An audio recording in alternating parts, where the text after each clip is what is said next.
Hello everyone and welcome back to another episode of Behind the Smile. Today's guest is a very special person. We have Campbell Butterss here in the studio. Campbell is a proud father of two, a loving husband, and he's also my big brother.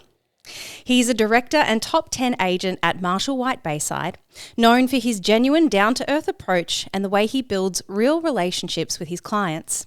Cam embarked on his journey of sobriety almost 16 years ago, and he was also a huge influence in my own decision to get sober. He's never sat down to share his story publicly before, until now. Cam, welcome to Behind the Smile. How are you today? Good, Ash. Thanks for having me. Why did it take you so long? Don't know. Good things come to those who wait, I think. I agree. So for a little bit of context, everyone, I've been wanting my brother to come on the show since the inception of the show, which was August 2022. So 3.5 years down the track and we're finally here. I just wanted to make sure it'd last, that's all. Thank you for your honesty. I think I knew that deep down. I think he's like, oh, look, she's tried a few things in her time.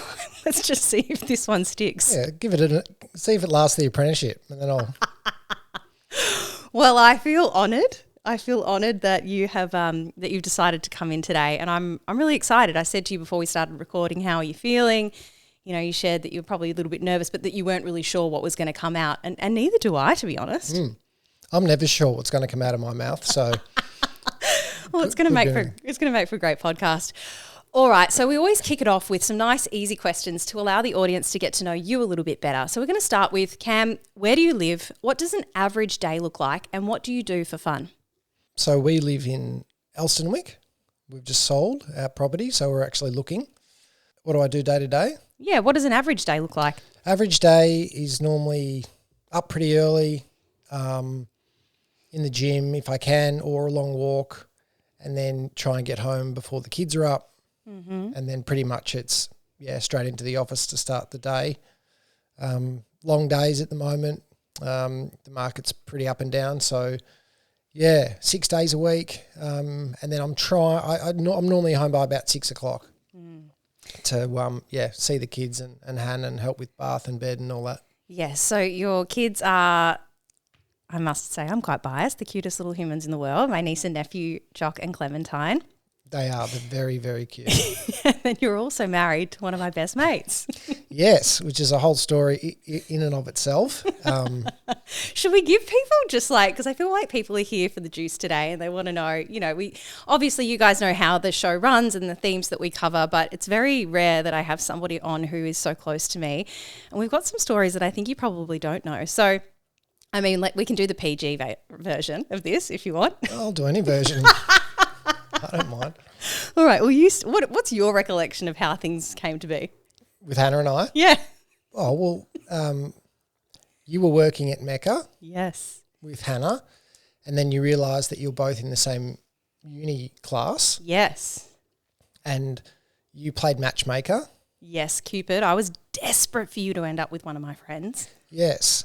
And then, so it was very, very early on in my recovery. And so we had a fling, and then it didn't really go anywhere.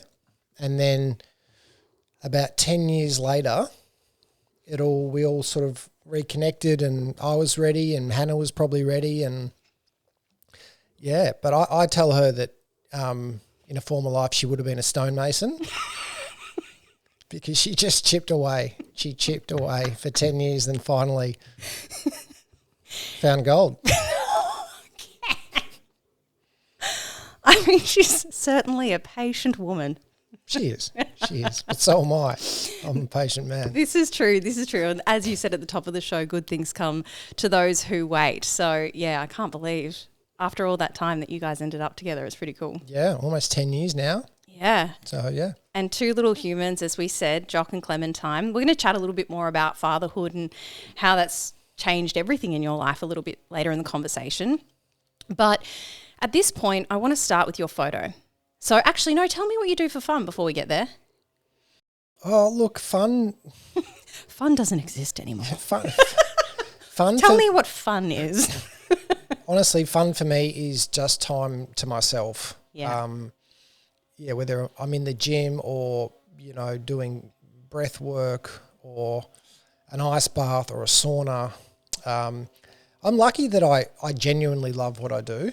So it is fun for me. Like, I have a lot of fun at work. Yeah, and you love the people you work with, which I think makes a difference. Got a great crew. And it just, the nature of the industry suits me perfectly. So, in what way? So I was probably never going to be one that could do a 9 to 5, but I also needed a structure of a business with process and,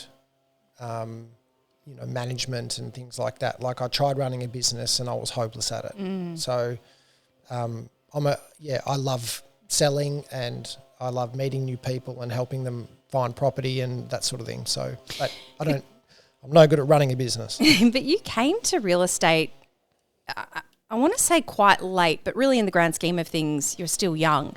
But in terms of your career, there were multiple things that you tried along the way before you found that thing that just really stuck and that you really excelled in.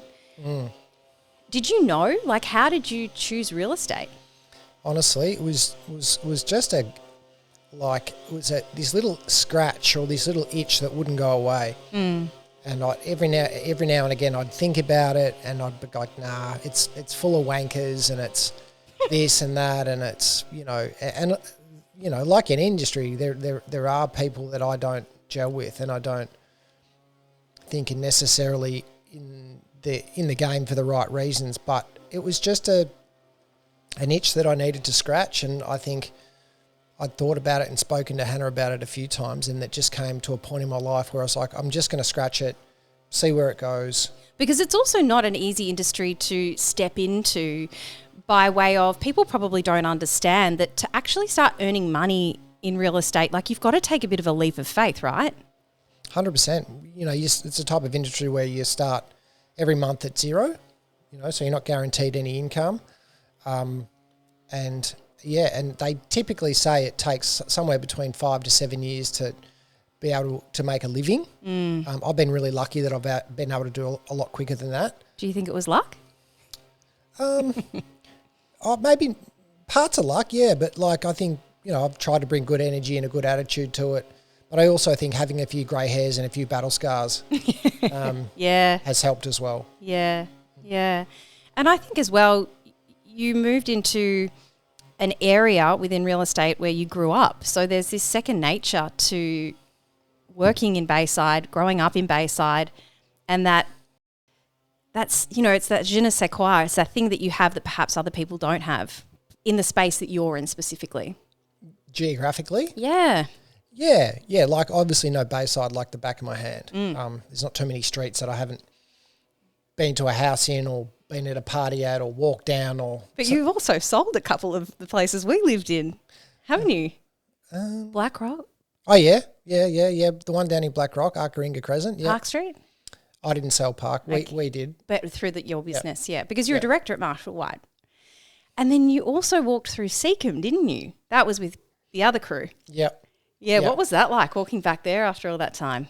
Yeah, a bit of a spin out, to be honest. Because they've changed it quite a lot, haven't they? Yeah, it was sort of a bit unrecognisable, and they're actually going through another multi-million-dollar renovation on it at the moment. Yeah, I see every time I walk past. Sometimes I walk down that way along the beach and it looks like they've gutted the whole thing. Yeah. Wow.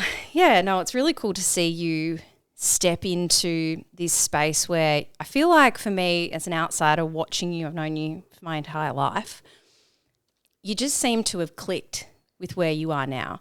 And to your point, a 9 to 5 probably wasn't going to suit you, but arguably you work longer hours than 9 to 5 and you work 6 days a week. But I think there's that excitement, there's that unpredictability, there's a bit of a chase, it's almost a bit of gamification, isn't it? Which kind of keeps you on your toes. It's just a game. It's just a game. And not in a bad way, but I like, growing up playing a lot of sport, I love competition, I love competing. And real estate for me is just I view it as a game, but I also view it as an avenue or an industry whereby if you come at it from the right lens, you get to help a lot of people as well, which is also, something I really enjoy and probably a core value for me. And I love the flexibility, like it's, what are we, 2:30 on a Friday here, and no one knows where I am and no one will ask either, which I love. So it's not for everyone because it's a lot of no's, it's a lot of rejection, there's a lot of, there's a lot of unpredictability, and so you're really on a roller coaster every day you get in there. And I imagine, I don't know whether this is something that impacts people as a whole, but I know when I speak to a lot of people in recovery, financial fear and working through that is a real thing. And so I imagine if financial fear is something that you experience as a person, then real estate's going to really challenge. You're going to brush up against that, as you said, on a monthly basis, because it's like, right, we're back at zero again. So having that faith and really... Yep, 100%. And it's, like if I ever thought that I would be involved in a job where my career is commission only, I just would have thought absolutely no way. But it's a real sort of leveling job, if that makes sense. Is like, you have to have super thick skin. You have to play, like there's a golf team, you have to play each ball on as it lies, and that's every day. There's things come at you and you have to learn to pivot and not take the lows too low and the highs too high, and that's life. And do you feel like you've got little tools and techniques and tactics that you've picked up over time to really help you regulate your nervous system to be able to live in a day-to-day environment where it can be so volatile? Yeah, totally. I mean, I think a lot of it's experience. Like, I think I'm lucky that if something doesn't go to plan for me, I've naturally learned over the years to ask why and then what I can do to change it so it doesn't happen like next time. So early on in my career, if I'd lose a listing or something didn't go my way or I didn't sell something, I'd take it really personally and really to heart and probably stew on it for a lot longer than what I should have. Whereas nowadays it's, I'm not perfect at it, but I'm a bit more Teflon coated in that, if I can't control it, then I move on pretty quickly. Yeah, and then focus your attention to the next one. Yeah, but, like meditation, breath work, physical health. Even the ice baths, like you said, learning to regulate your nervous system in an ice bath is going to create the same resilience that you can then apply to those experiences. But even simple stuff like, as you know, like praying and prayer is a massive part of recovery, and sometimes I'll fall on that as well, just in the morning. If I've got a tough couple of meetings coming up or something's not going quite the way, I'll have a chat to the big man upstairs and just see what happens. Yeah, awesome. Yeah. Oh, okay. I really want to dive into your story more because, like I said, you've never shared this publicly before and there's a lot to it. So let's go to the photo. I want you to, Cam, describe the photo that I'm bringing up on the screen right now. Now, this is a photo from a time in your life where you were hiding behind a smile. So you were presenting one version of yourself externally, but internally you were really struggling. Could you please describe, for those who are listening right now, not watching the video, what are we looking at here? And then what was truly going on for you at that time in your life? Yeah, so the photo that I sent you was a photo from Dad's wedding. His second wedding. Second wedding, yes. Which was a large affair, you could say. Are you sure about that? It wasn't subtle? It was a big event, and I just remember, it was just excess in every way, right? That was, they hired out the Ivy in Sydney and blocked it out to the public. I think it was before the Ivy had actually launched to the public. It was like a week before, wasn't it? Yeah. So, and we were there, you and I, the photo is, I think, up on the pool deck and it's in the suit, and at the time I'd been training very, very hard, and so I, looked well and looked fit, but what I didn't know that is about 12 months later from that photo, I was to get sober. So this was 2009 when this photo was taken. Yeah. And so I had no idea that that's what was coming, and that was a big weekend and lots of drinking and other things. But looking back now, seeing that person, I can look at the photo and go, there was a hell of a lot of fear. There was a hell of a lot of ego and a hell of a lot of confusion around who I am and what do I want to do and where I fit in the world and all this sort of stuff. But I was in the middle of this excessive, expensive, grandeur lifestyle. So in my mind, I was like, no, I'm okay. Things are fine. Like, look at me, look at the people I'm surrounded by and this, that and the other. But probably deep down knowing all along that it was a lie. Yeah. So what did life look like for you in 2009? I can't even remember. I think I just finished my apprenticeship. So I did a carpentry apprenticeship, which I hated every day of, but somehow managed to finish it. I actually somehow managed to find a way to knock 9 months off the apprenticeship so I could finish early. I wonder where we got that from. And I'm anything for a shortcut back then. And I am self-acclaimed Melbourne's worst chippy ever. Happy to wear the title. I was very good on a broom. I don't think I've ever seen you do anything in the manner of carpentry or even hang a painting on a wall or change a light bulb. Hannah actually doesn't believe that I. She just, it's not true. It's actually not true. That's true. None of us have actually ever gotten any evidence or proof. No. Well, yeah, I might have dreamt it all. I don't know. But yeah, so I think I just finished that, and then so Dad got married in February, and then a couple of weeks after, I set out on a 12-month expedition around the world. Basically, sold everything I had, and essentially it was backpacking and traveling for 12 months, and that really brought me to my knees super quickly. Yeah. We'll go there in a second, but I want to give people a little bit more context as to the man you were leading up to this point, what kind of headspace you were in. So maybe we'll go back now. Can you tell me a little bit about what your memories are of growing up, what it was like for you being the older brother, your relationship with sport, and then kind of how that all played out? I've got two versions of our childhood, and basically the first version is when we were very young and we actually didn't have a lot at all. So, money was something that Mum and Dad had to be very conscious of. And, the story goes that then they had a lot of success pretty quickly. We went from almost nothing to a lot in sort of 5 to 7 years, and then even more in another. So yeah, I distinctly remember going to milk bars and things and asking for a chocolate, and Mum was like, no, we can't afford it, or something like that. To then, all the stuff that came with the success as well. Houses moving every 18 months, bigger to bigger to bigger. The cars changed.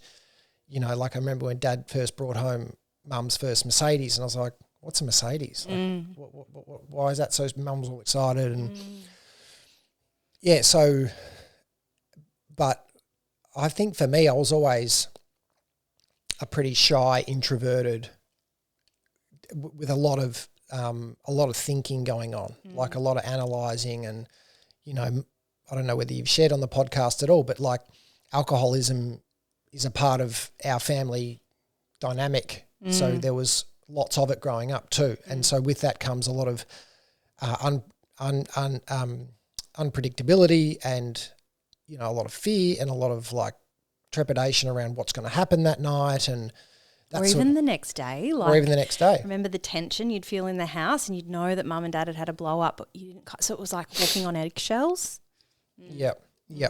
But because I suppose later in the childhood experience, again, there was this, there was the cash and prizes, as we call it.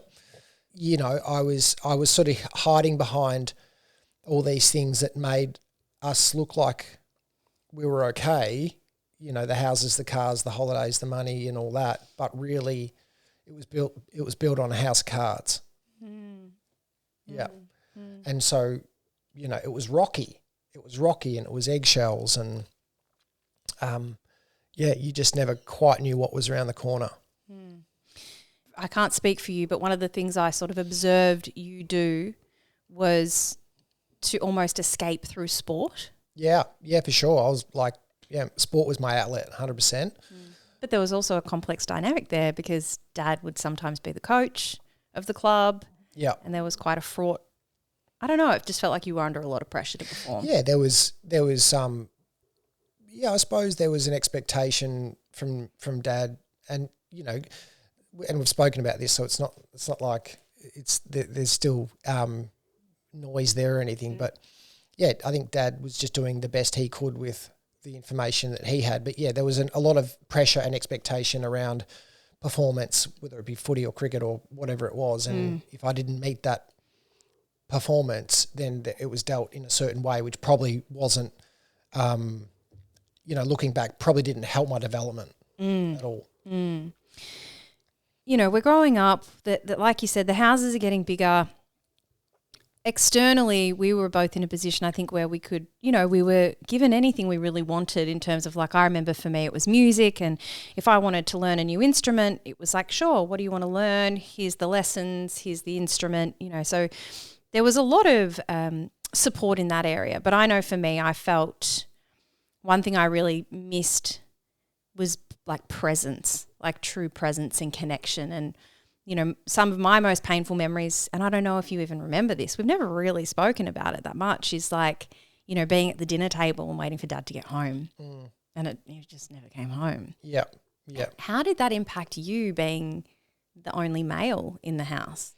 Well, obviously it's not something you really process at the time, but I remember, there's not a famous story, but when we were living in Sandy, in that little weatherboard home, and every Friday night we would go to Southland for dinner. Oh my gosh, I remember this. Yeah. And we'd go to Macca's. And we'd get Macca's, Mum would get a jacket potato. Or one of those Japanese, like... pancakes. Yes. Yeah. Yeah, with all the mayo all over it. Yeah. Yeah. And so... And it was always a flip of the coin as to whether Dad would make it. Yeah. And so I remember coming home from school one day and we used to have the answering machine. And so, because there was no mobiles. And so we got home and there was a message from Dad saying he wasn't going to make it to Southland that night because he was in Brisbane. He'd jumped on a plane after a long lunch and he was on the punt at a casino in Brisbane, and he'd be... And so, being 8 or 9 going, not sure that stacks up type thing.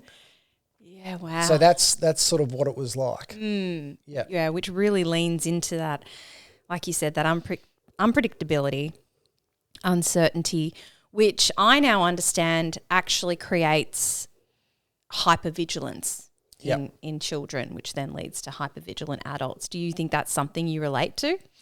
Without a doubt, yeah. Like I still have an ability now, I think, and it's probably what makes me good at what I do is I can walk into a room or any situation and most of the time I can sense what's happening in the room energetically. And so when you're negotiating or you're about to call an auction or something like that, or you're meeting with vendors and something's going on but it's not being said, so that hypervigilance has actually helped me. But yeah, as a kid, it was, you couldn't name it, but it was not fun.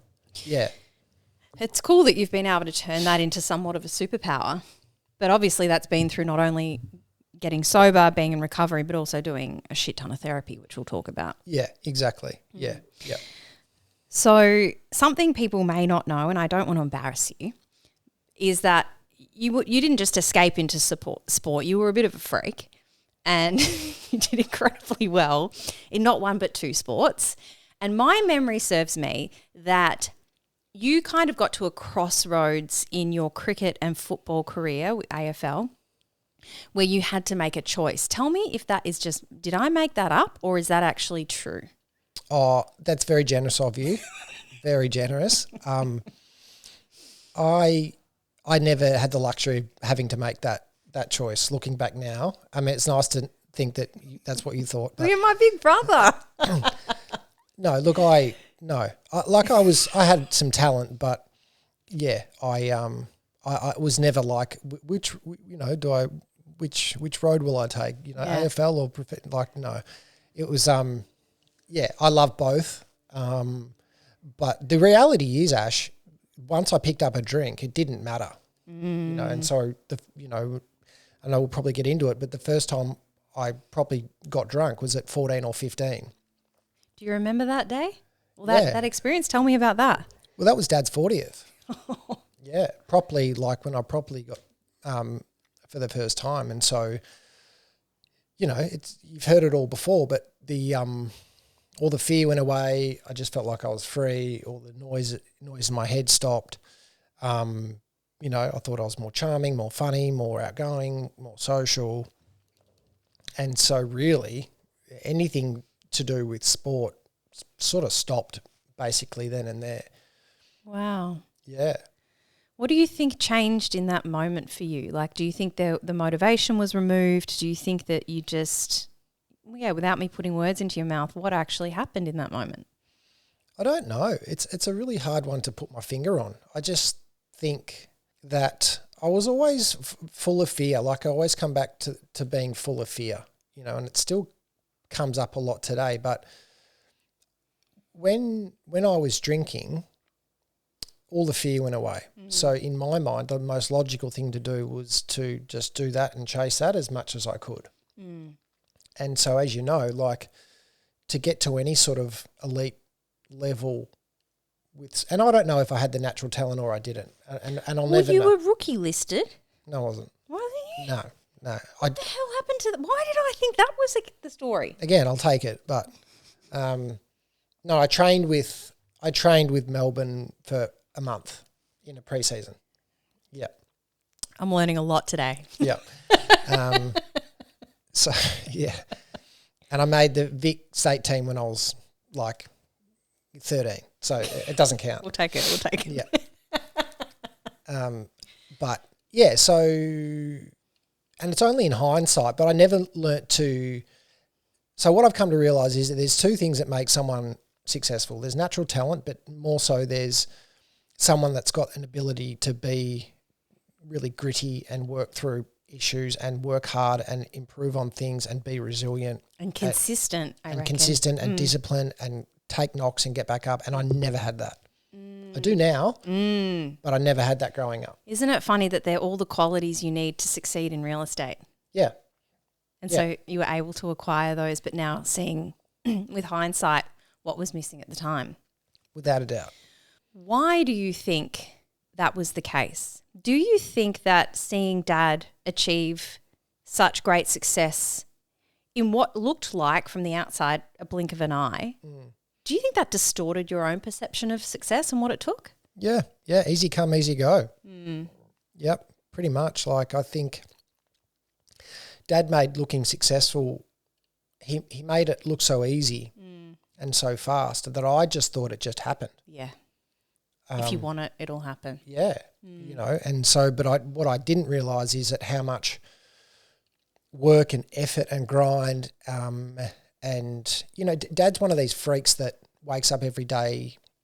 Most of the time, he's probably a bit different now, but back in his day, he was just like, he just radiated energy. Yeah, and he just had this attraction thing, its charm, right? Yeah.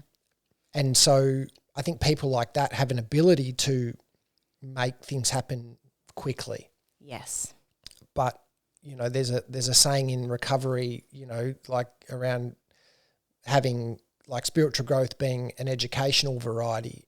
And I think career stuff has been more of an educational variety thing for me, where I've had to have 1,000 different jobs and do all sorts of stuff to then land where I've landed. Yeah, no, I think you're right. Okay, so before we get to this overseas trip, which is important to discuss because I think that was the turning point, I feel like we can't go past your story without talking about China. China? Yeah. Okay. What kind of teenager were you? Oh, like I've always erred on the side of, you know, I've always flown close to the edge around authority. Yeah.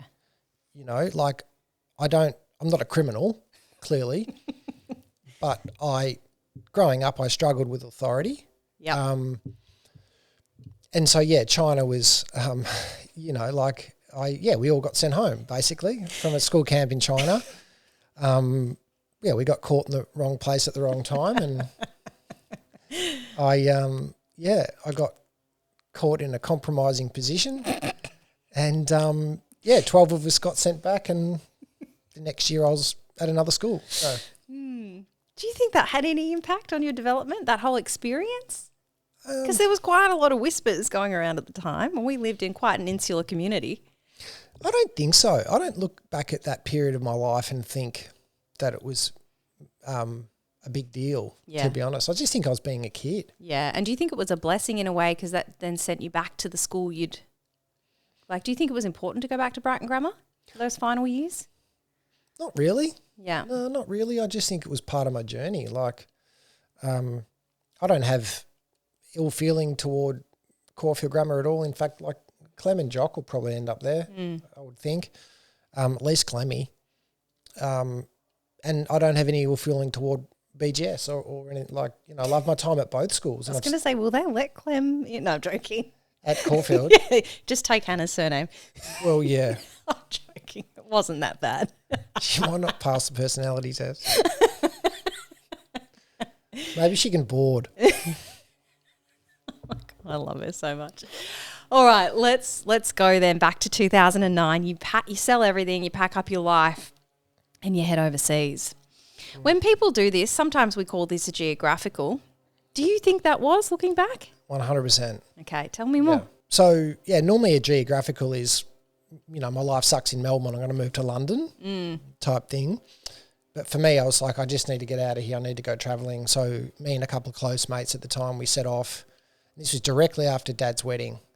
And so first stop was Japan, and there was about 10 of us there for a big snowboarding trip, and that was very heavy on the drink.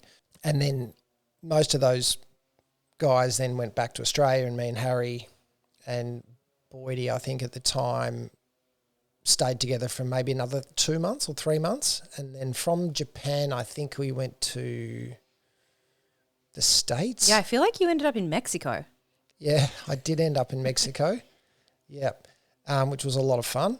But to cut a long story short, it was basically 12 months of obsessive drinking, partying, backpackers, you know, everything else that goes with that.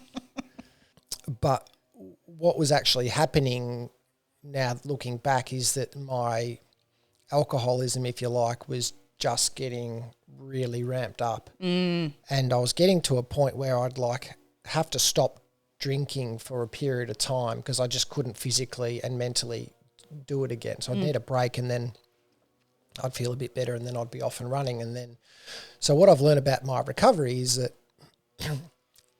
I was so uncomfortable when I didn't have a drink in me day to day, you know, that I needed something in my body, and it was just so happened to be that it was alcohol to give me some comfort just day to day.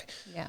And so that trip allowed me to do that without any judgment. And I was like, oh, I'm young, this is what everyone is doing. But really I was fighting a battle inside where I was like, I don't think this is going to work out very well.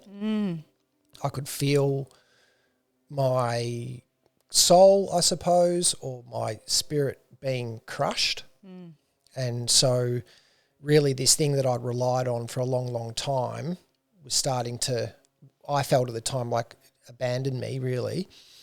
And then it got to the end of the trip where I was like, I remember Dad came and met us in Bali on the way home because you were there as well. Well, yeah, because I flew to London and I met you, I think in maybe the April, so a couple of months up. By the time you got there, I flew over with my boyfriend, and then we actually travelled together for a few months and then split up again and then got back together and then met in Bali for that final stint before heading home. Yep. And I remember the Bali part of it at the end. Like I didn't even drink. Yeah, you would. I mean, that was a shit show, wasn't it? Dad had left his wife, so the wedding that he had in the February, that had dissolved, and he actually flew to Sweden or something to tell you. Yeah, he did. Yeah, we were having beers in the harbour in Sweden, and he tells quite a funny story that he told me, and I just sort of looked around and took a sip of my beer and went, oh yeah, makes sense. Well, I remember I found out through you, I'm pretty sure, because you then came to Croatia and met me there. And you're like, oh yeah, this is what's happened. And I was like, oh my God. Yeah. And then we get to Bali. Dad was like emaciated. Do you remember how thin he was? Yeah. This was, I think, after he told everyone that he was going to travel around the world solo on a sailing boat or something. And build a marina in Thailand. Lasted a couple. Dad, we love you. This is just a funny story. Yeah. and then I think he was decided he couldn't miss the Saints playing so he flew back. And then then he came over to Bali. You were a shell of your human. You weren't drinking. Dad was emaciated, going through heartbreak, and then I got dengue fever. Yes. Yeah. Yeah, it was a full-on couple of weeks, that one. Yeah, wow. So you finish this trip. You start to realise that there is something, I think you described that beautifully, like your soul was being crushed. What then happened in those next sort of few months leading up to April 2010? 2010, yeah. So call it January to April. Like, I can't even remember what I was doing. I think I was like delivering beds for Captain Snooze for a bit of cash. I was living with Dad in this apartment in South Bank. Freshwater. Yeah, Freshwater I remember Place. that one. And I was basically living in like this study nook thing. 25 turning 26. 25 right? turning 26. It was pretty dire. And I just noticed it was getting worse, not better. And my drinking and using was getting worse, not better. And I was starting to hang around with different people, like darker people. And I remember I had a big birthday bash up at that apartment, and it was pretty loose. And we got into a lot of trouble from the concierge at because anyway, stuff happened. And then I remember waking up from that bender going, I don't have this in me anymore. Like, I just don't have it in me. Like, this is going to end really badly in one way, shape or form. And so I started doing a bit of research, and obviously Dad was trying to get sober at the same time. And so he was trying to steer me in the right direction. And so I started to investigate recovery and what it looked like and that sort of thing. And then we've got our mutual friend who I used to live with, who had just gotten sober about 9 months earlier and was living in Sydney. And so I think she's your current sponsor. Yeah. And so I rang her, and she was basically told me what she was doing. And she said, I'm actually in Melbourne. I'll come see you this weekend. Mm. And in between that, I went to this 21st or an 18th birthday down in Hampton. I think it was the 21st. And I remember having a lot to drink that night, to the point where like I should have been relieved. Like, I should have had relief from the internal stuff that was going on, but I had no relief whatsoever. I felt so out of place, so out of my body. In my head was like just just tumbleweeds of crap. And I remember I turned to my best mate at the time, and he was like, "Are you okay?" And I was like, "No, I'm not. No, something's going on. I don't know." And I actually went to drive home after a skinful of grog, and for whatever reason, a cab rocked up out the front. And so I jumped in the cab, went home, woke up, and I haven't had a drink since. Was that your last drink? Yeah. Yep. And it just came out of nowhere. It was just like something happened that night where it was like, nah, we're done.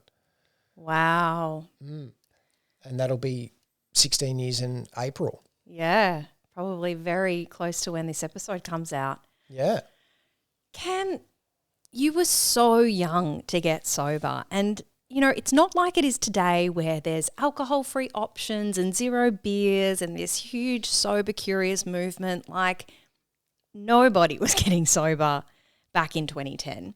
How did you manage that? How did you get through those early days, weeks, months, years? Yeah, look, a lot of support. Like, I was lucky enough to meet a few guys that were getting sober as well. At the same time, we hung out together a lot. There was recovery meetings, obviously, that I went to. But I think most importantly, I started to, I suppose, see hope in that there were other young guys like me that were sober and had been sober, and they seemed happy and they seemed like they were progressing in their life. And I thought, okay, if I'm going to be 25 and sober, it's going to want to be worth it. Yeah, totally. And so I got hope from these guys. Yeah, that was happening for them. And so the next question was how, which is obviously through all the work that we get to do through 12-step and therapy and, everything else that comes along with it. So like I said before, it's like I've always had this ability to go, okay, if I'm not very good at something, then who is good at it? And what do I need to do? Show me what you did. Yeah. And to be honest, that's all I've done in real estate. It hasn't always been smooth sailing for you though, Cam. And one thing I respect and admire so much about you, but in particular, you've been bloody resilient along this journey. And at about 6 years, you hit a bit of what do you describe it as? Well, a second rock bottom? Yeah, a second rock bottom. So I suppose at 6 years there was some stuff that I hadn't dealt with, probably from childhood. The common vernacular is childhood trauma, I suppose. And which is interesting, isn't it? Because I don't know about you, but when I ended up at South Pacific and they suggested to me that I might have experienced childhood trauma, I thought they were joking. Yeah. I was like, what do you mean? We had the big house on the beach and this and that, and, I really struggled to accept that in the beginning until, I really started to see it for what it was. Was that similar for you? Yeah, totally. And what I've come to learn is that trauma can be anything, from a developmental point of view. Trauma is anything that was less than nurturing for a consistent period of time. And so it's fair to say that there was a fair bit of that for us. And some of it was, what do they call it? Like covert, like it's obvious and active. And then some of it was not, that you can't see that was going on, but it affects the development of a young person. Of course. So, yeah, I tried lots of different things, and then I through recovery circles and whatnot, you speak to different people and their experiences they have. And I remember a good friend of ours said, you need to deal with this and you need to go to South Pacific Private. That's the best facility in Australia for it. And even though I was 6 years sober, I was probably in the darkest place that I'd been in my whole life, without a doubt, without a drink. My depression was at its worst. There was, suicidal ideation. I couldn't get anywhere with career. I couldn't hold a relationship. All it was just really, really awful and dark. And so that particular experience was definitely the turning point for me for the last 10 years. Was there a point there? I'm just imagining, you've been sober for 6 years and you hear all of these people say the promises and do the work and this will happen. And, there's all of these incredible stories of people's lives changing for the better. Was there any part of you, in that depression that thought, fuck, this isn't working for me?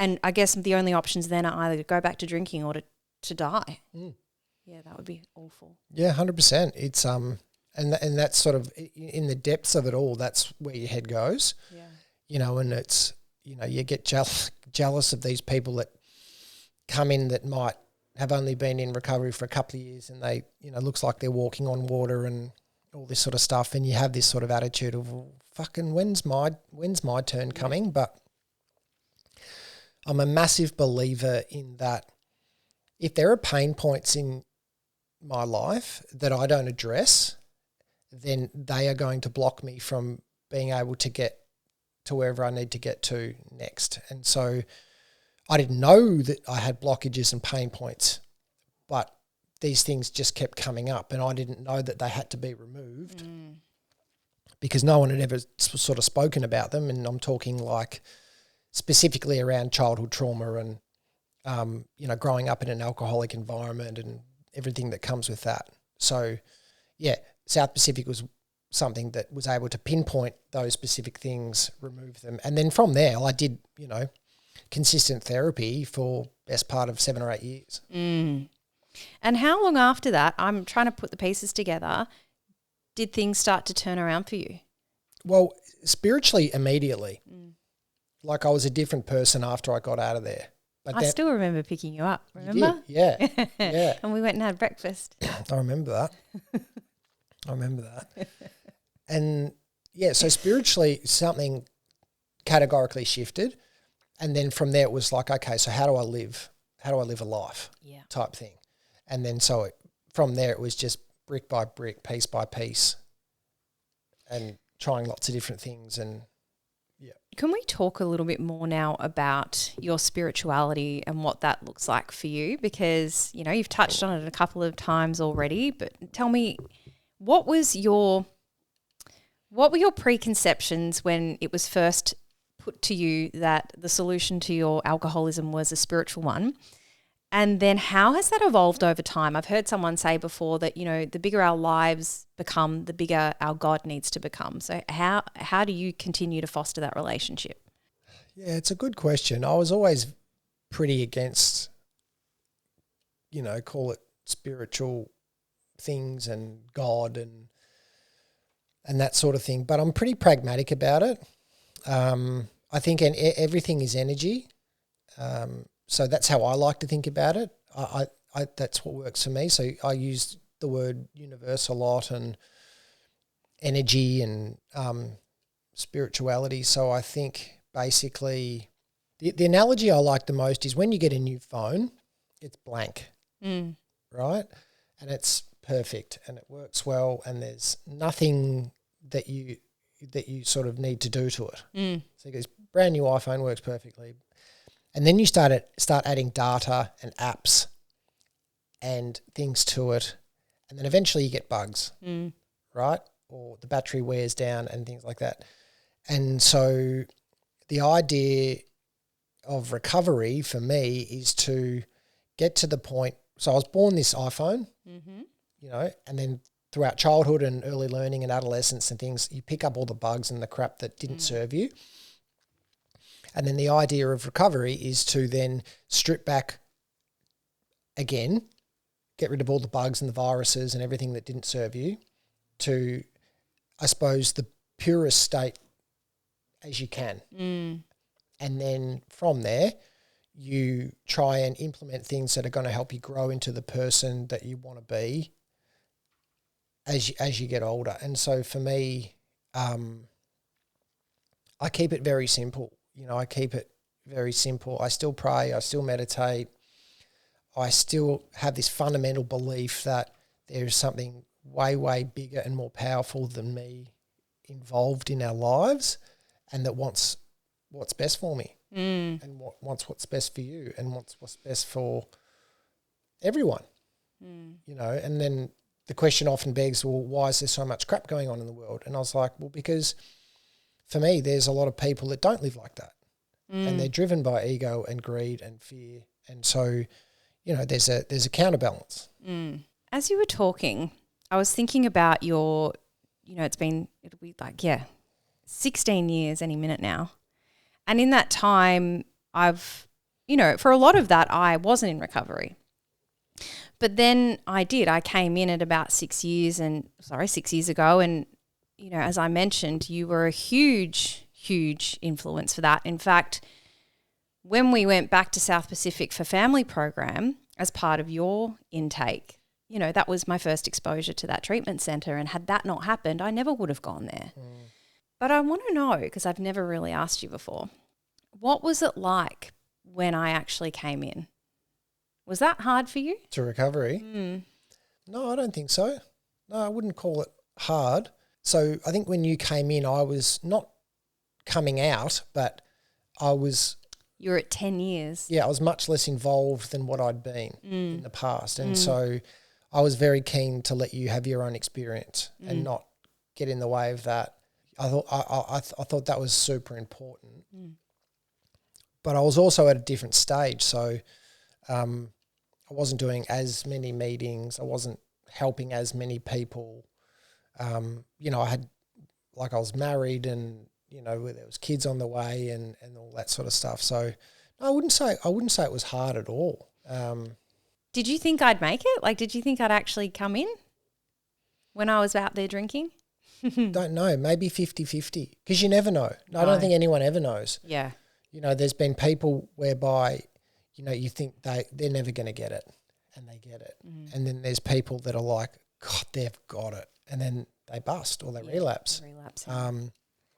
So what advice would you have for somebody who has a loved one who's in addiction right now, maybe a sister, or, you know, like how did you, because you never forced that door open, but I knew you were always there. Look, I think it's just one of those things that you just need to, you can't force anyone into recovery. They've got to want it themselves, you know. But if they get there because they're trying to do it for loved ones, that's fine. And then sometimes it can click when they're there. But I just think it's always about loving support, trying to make sure that person knows that you are there and you haven't abandoned them. But also, you know, it's tricky. You need to put in some boundaries as well. Do you remember, I just got a flashback of sitting on the edge of the bed the night before I went to rehab, and you read me an amends letter? No. Yeah, I'll cry if I start talking about it. Where was that at? We were at Volatile.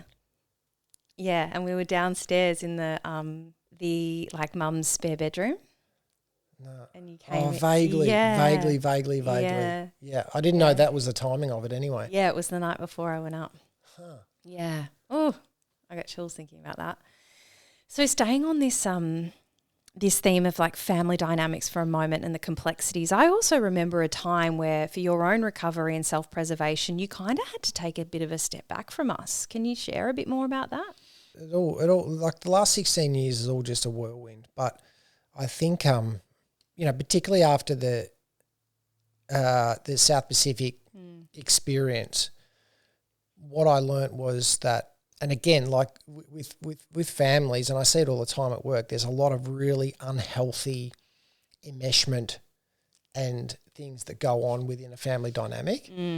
And some people, it's like, oh, you know, blood's thicker than water. And it's like, yeah, it is, but you also don't have to put up with bullshit. And so there were periods where I think I was learning how to put boundaries in for my own benefit. And so it might have come across as quite harsh at the time, or that like I wasn't interested or I didn't love my family. But for my own well-being, I had to learn to do that. Yeah. And then once I got clear on how to do that, then it was like, okay, I can extend myself back to the family at a level that's safe. And if those boundaries were to be crossed again, then I knew that was happening, and then I knew how to implement them. So I was safe and my recovery stayed intact. Yeah.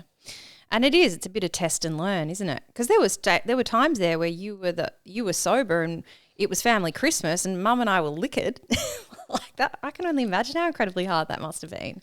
Yeah. It's not easy. Yeah. It's not easy. And I think, you know, we've all got a much better understanding of recovery now, particularly because you're sober and dad being in the same boat. So yeah, but it's not easy. And so that's why, you know, even for social things now, like I'm good for a couple of hours, particularly if there's grog around. And it's not that I can't stay. I just find it really boring. Same. Yeah. And once the eyes go and the speech starts to slur with the people, stories repeat. Yeah. Yeah. Like the Christmas parties are the main one. Like I'm there for a couple of hours and then, you know, you see whoever you're talking to, their eyes go and the slurs and it's like, yeah, I'm out. I'm done. I'd rather go and, you know, watch Bluey episodes on the couch. 100%. Yeah. I feel the exact same way.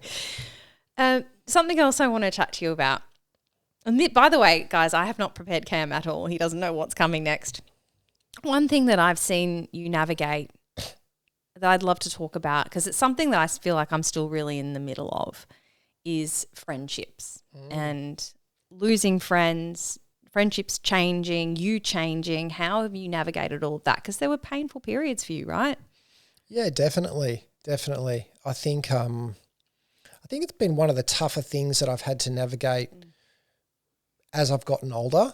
And I think, you know, naturally when you finish high school, you know, friendship groups change and you meet new people and that sort of thing. But my friendship group was very small and tight knit, and you know, Brighton's a very insular type of suburb, and they call it the Bayside bubble. And, and it is. It's a bubble, like. And so when I choose to get sober, there was a lot of people that I felt like didn't support me or didn't get it. And I didn't, I suppose in hindsight, expect them to get it. Yep. But yeah, naturally a lot of those friendships dissipated, some more so than others.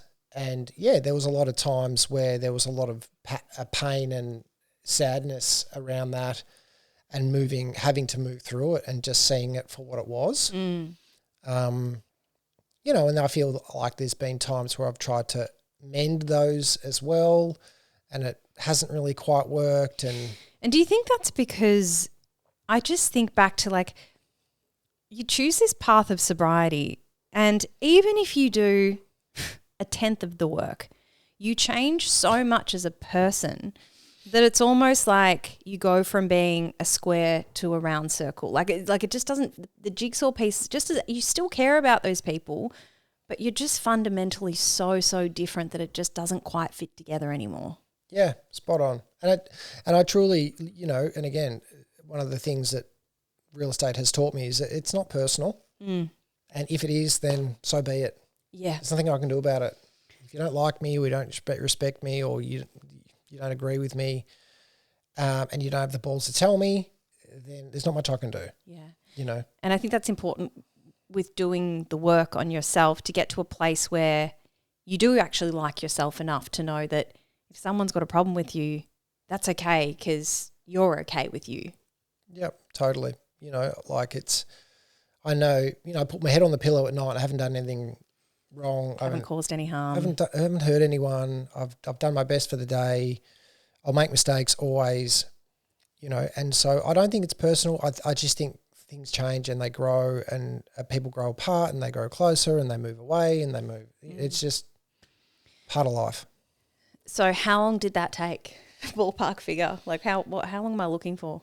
Looking at. Well, the reality is that I still have moments where I'm like, oh, it'd be nice to hang out with them again, or, you know, I miss that friendship, or you'll have a memory and you'll be like, oh, you know, that'd be fun to hear from them or whatever. But again, I just have an acceptance around it that it's just not how it is, and that's okay. Like I've got a lot of amazing people in my life, and so I focus there.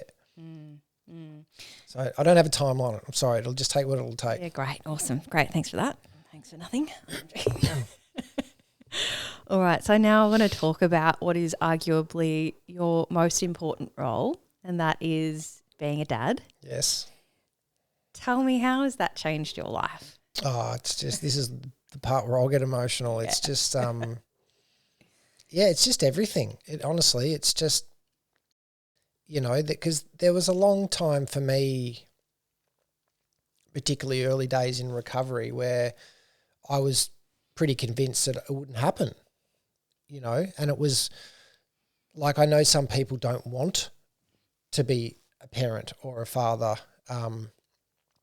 but for me it was a real yearning for me, and that's just my experience. And so, you know, to finally be able to have that, to be able to do that is like, it's just the best thing in the world. It's just the best thing in the world. Like, and it's a nice place to get to in terms of my career and all the stuff on paper that looks amazing and this sort of stuff. But if it all blew up tomorrow and, you know, it was just Hannah and I and the kids and Norman for another probably not very long. Oh, Normie, no, he's got another 10 years at least. No. We'd be okay. We'd be fine, and we'd find a way and we'd make it work. Yeah. You know, and that to me is freedom. But yeah, it's just the best, and I just look at them in awe, like in pure awe, and they make you laugh, and they're frustrating, and they're both full on, as you know. They're not wallflowers. No. They're both very energetic. I'm trying to figure out where they get that from, because I don't feel like you or Han are particularly extroverted or crazy. They've just got a special kind of something in them. Yeah, I don't know. I don't know. I don't know. Maybe they're not mine. No, I don't know. But I love it. I love the sass. I love, you know, that they're both very different but very, you know, sassy in their own way. Yeah. But no, it's just such a gift. Like, it's... With all that you know now, obviously having the childhood that you did and then all of the recovery, the therapy, everything you've done, how does that impact the way you show up as a dad? Because I would imagine that there must be a part of you that's like, don't fuck them up, don't fuck them up, don't fuck them up. How do you find peace with that? Yeah, it's a good question. I think I asked this question to my therapist a couple of years back because I was really scared about that. And she said, Cam, honestly, as long as you stay sober and you try and be as present and as loving to them as you can, you'll be fine. The rest you'll pick up along the way, and if you make mistakes, then you can mend them. And I think that's the thing. So, you know, I think discipline's important with kids. Like, we had no discipline. I think that was half the problem. You know, like, I think that's a real issue. But I also don't think you can be... Well, actually, though, remember when we'd go out and get caught drinking and smoking dope, and then I'd get grounded for 6 months. So I feel like we did to a degree, but it was like extreme. There wasn't a consistent... No, it was hot and cold. Yes. It was hot and cold, and there wasn't, you know, like, I think monkey see, monkey do.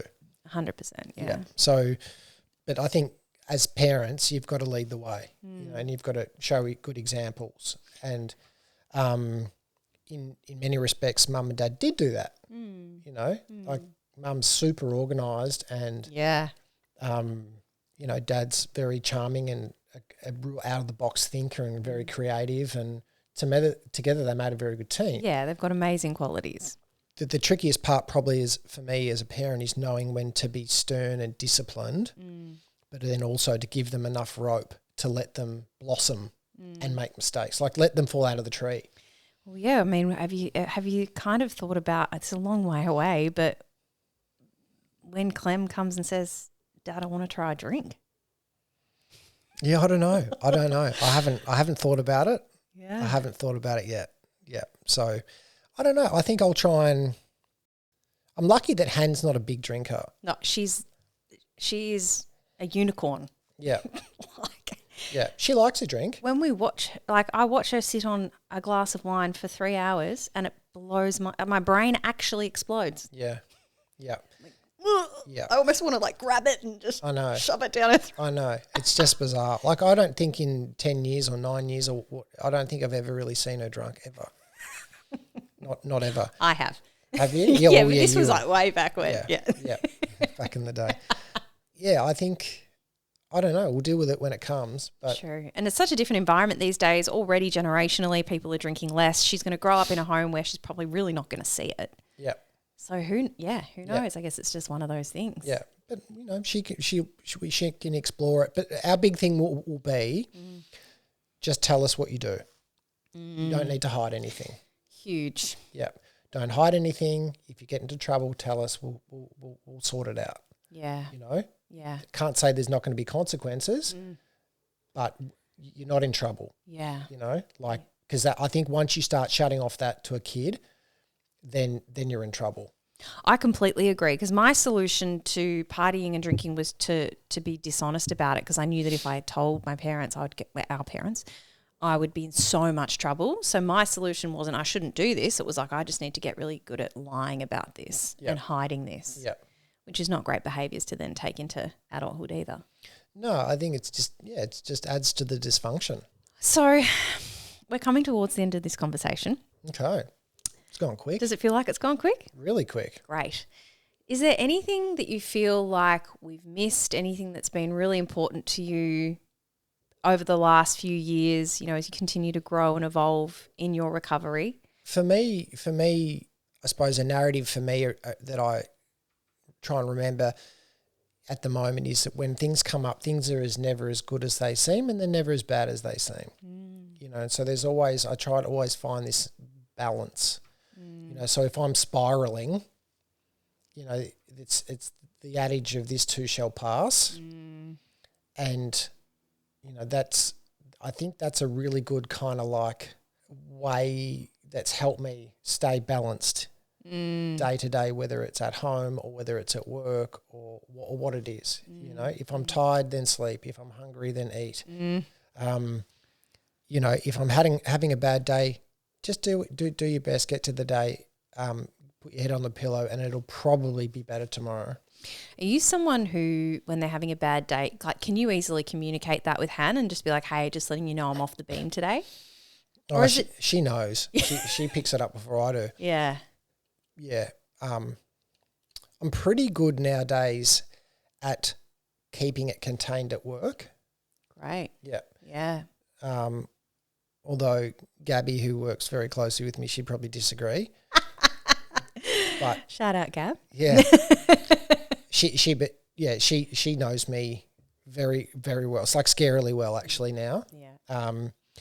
And so, but I'm pretty good at containing the good and the bad at work. Yeah. And then when we get home, it's, it's straight into kids. And so being present for them.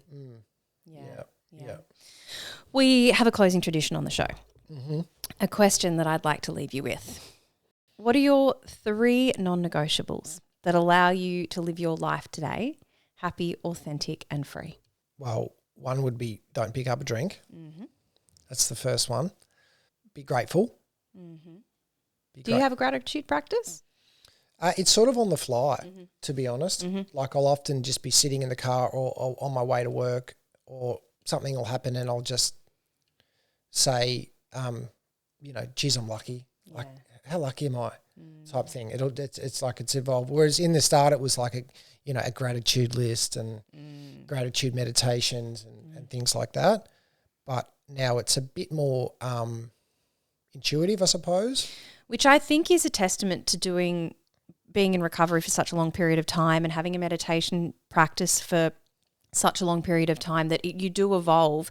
Because in the early days, your mind is so busy that you probably would miss it, Yeah. But the fact that you get to that point now where you can actually go, oh my goodness, you get that space to feel it. Yeah, well, it's not a muscle early. Yeah. Whereas now it's a bit more of a muscle. Mm-hmm. Yeah. So don't drink, stay grateful, and something around just reminding myself that everything's okay. Everything's okay, regardless of what's going on. Cam, if people want to track you down, buy or sell a house, where should they go? Oh, I don't know, Instagram, Marshall White website. Perfect. Yeah. I'll pop those links in the episode show notes. We say here on Behind the Smile that when we recover loudly, no one needs suffer in silence. So thank you so, so much for finally agreeing to be here today. My pleasure. Thanks, Ash. Thanks, Cam.